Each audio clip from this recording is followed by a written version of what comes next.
um, like a demo of an application built using event source and CQRS approach. Okay, this demo is written in Scala. We're using an excellent framework from Lightband called Akka.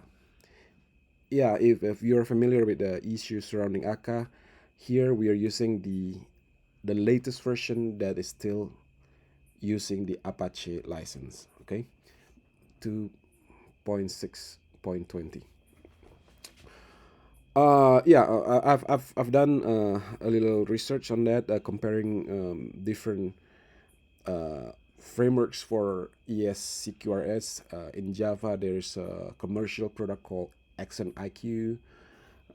Yeah, but at the long story short, I think Akka is one of the Akka persistence specifically is one of the best options available. Okay, I'm not going to rehash what's about this ES the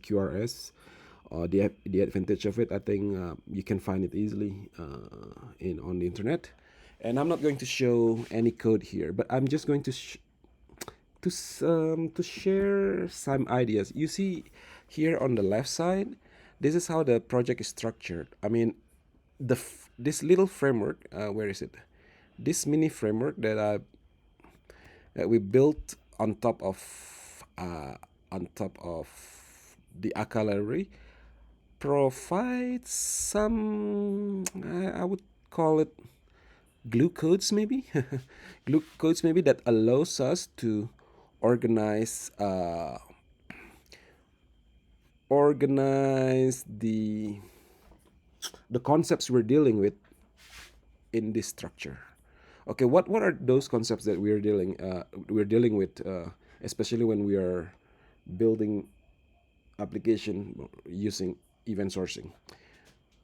You know, event sourcing, CQRS, and domain driven design, they are usually lumped together, even though they are not necessarily so, but uh, more often than not, they're like they go together, right? So we're dealing with aggregates, we're dealing with command, we're dealing with events and state, of course. You know, the aggregate. So the way it works is you got an aggregate, you send a comment to it, and then it emits an event. And these events are the things that we are saving to the database.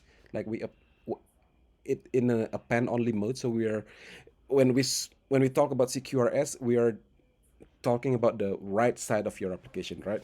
So you write the events to the event journal. Those events when they're replayed or when they're yeah when they're applied, it will modify the state of the aggregate. So that's how it works. And on top of it, to for non-trivial scenarios, you need something in the middle that orchestrate the communications between the interactions between those aggregates. So that's something that we call Saga or process manager. So what this framework provides us is it enables us to structure our code like this and have this so-called Saga or process manager, because the Akka framework, the Akka person doesn't come with the process manager, you know, yeah, built in. But it was, well, I wouldn't say it easily, but it was kind of natural to think that process manager is just another aggregate with some extra abilities. That's to put it in shortly. So what is the advantage of structuring project this way? Well, maybe it's too simplistic, but to me, uh, code, the code base of your business application is like a big book with a bunch of if statements, right? So yeah, it can be very difficult to see the big picture of the whole thing if you don't have table of contents. So you see this, you can see this layout like a table of contents. So just by opening the project, looking at the layout of the directories and the file, you can tell that, hey, we are dealing here in this domain A, we are dealing with these aggregates X and Z here, and aggregate X can take these comments. Yeah, I'll just show you quickly here. Yeah, so it can it can accept a start command and checkout command. Yeah, and then as the consequence of executing those commands, it will it can emit these events here in this events.scala. In fact, this is one of the possible layout. I mean, it doesn't have to be like this. If you want to be more granular, for example, you can split it this way. Wait a second. Yeah, in the aggregates you can have add add a folder called let's say comments, maybe. Right, and a folder called events,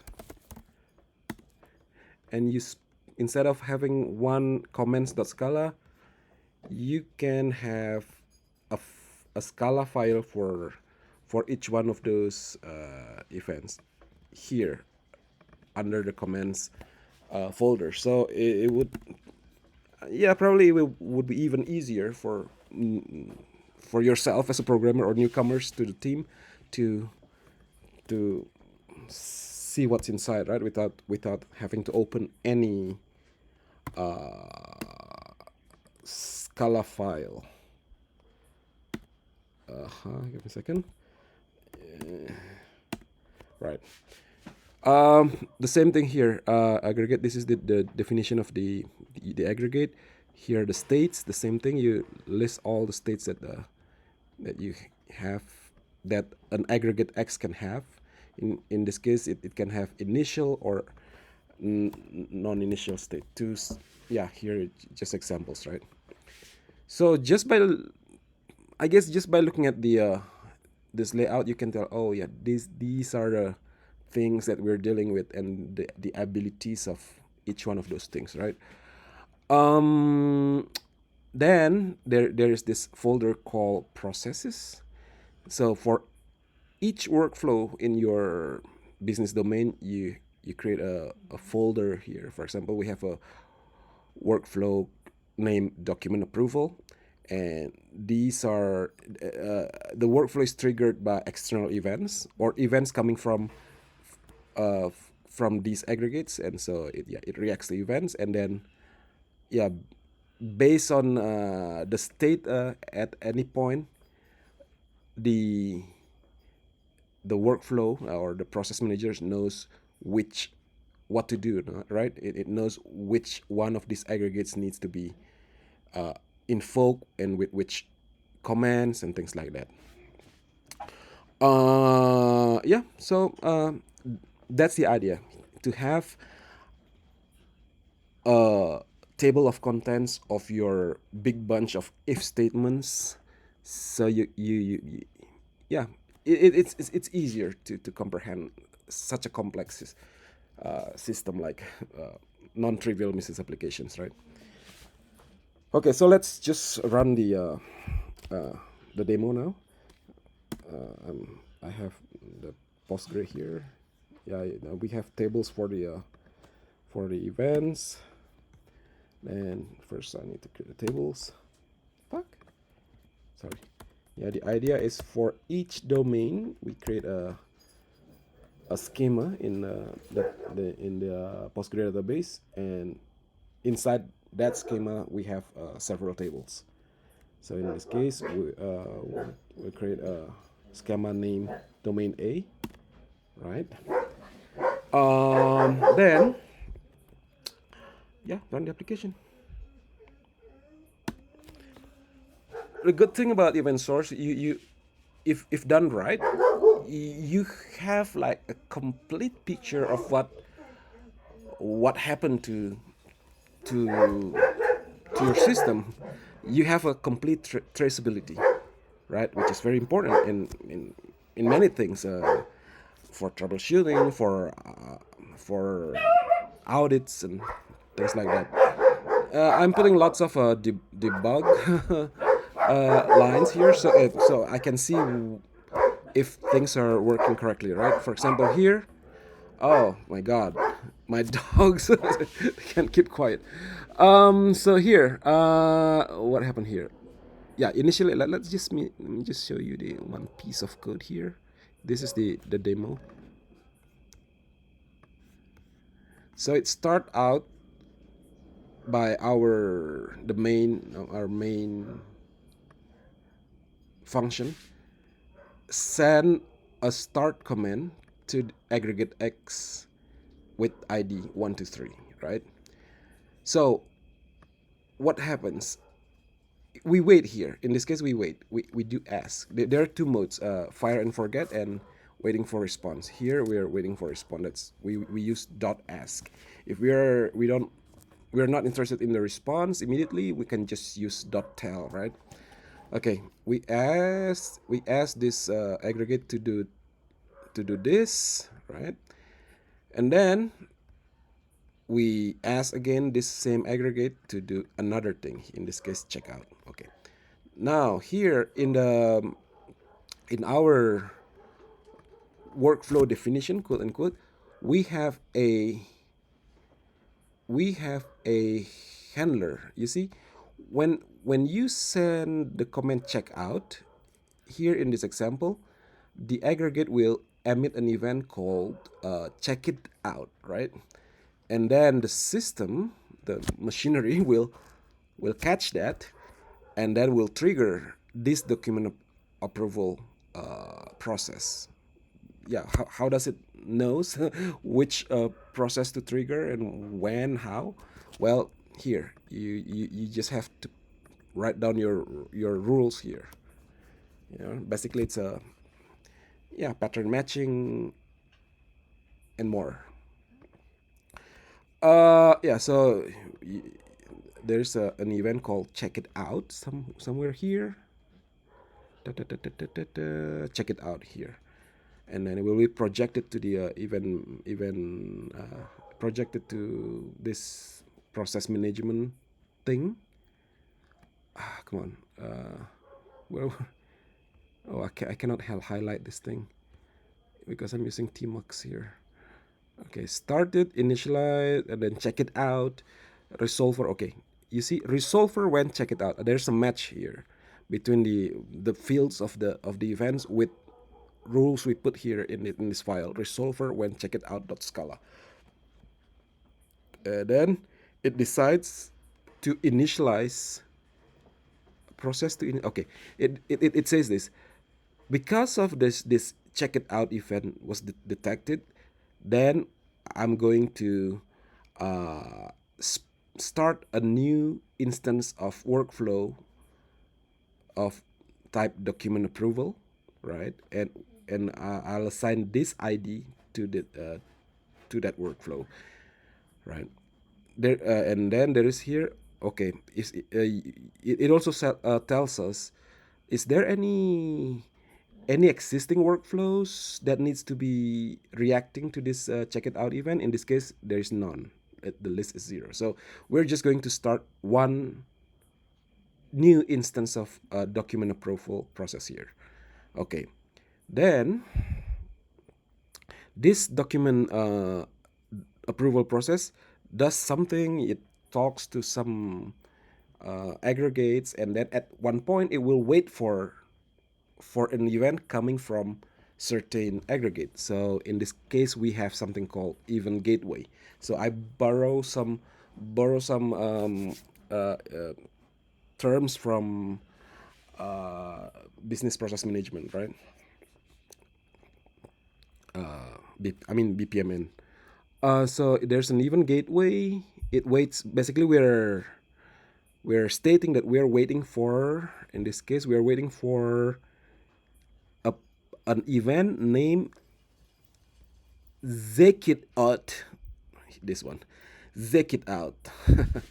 You're waiting. Once the event arrive, then here we resolve once again, and in this case, yeah.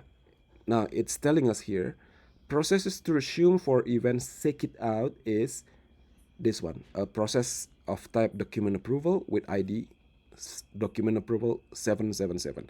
Okay, so we will simply delegate or forward that event to that process and have the has the process take it take it from there, right? It will the thing goes on. It will execute talk to some aggregates and so on. So that's kind of chain reaction. There's nothing fancy about it, but what's interesting here is, like I mentioned before, I'm just tired of having to do a deep dive to a very complex code base to to see the how do you call it, to see the forest out of the trees. Yeah, maybe that's how we say that. Well, this structure, I believe, will help the team to become more productive. In communicating their ideas, in organizing their ideas. It will be easier for code review things because we follow certain patterns. So there's no like there's no there's uniformity in the way things are done, right? Well, that's all. I'm sorry I can't share code here, but I hope you get the idea, and that's very possible. Yeah, it takes some effort to write their this little framework, but with Scala, with the static typing of the strong typing of Scala, its type system, I I can achieve something like this. Let me just go back quickly here. For example, I want to send something a comment to aggregate X right here. The way the framework is written, it won't allow us to send a comment that is not written for this aggregate. So for example, in this here we have another aggregate called aggregate Z, right? So let me just import this. Oh, sorry. Command Z, aggregate Z, right? Then I will try to send a command of aggregate Z to aggregate X.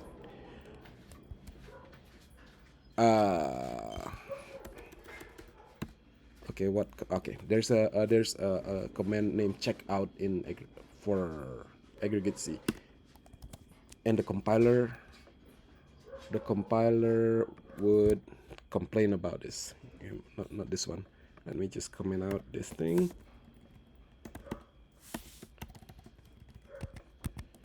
Yeah.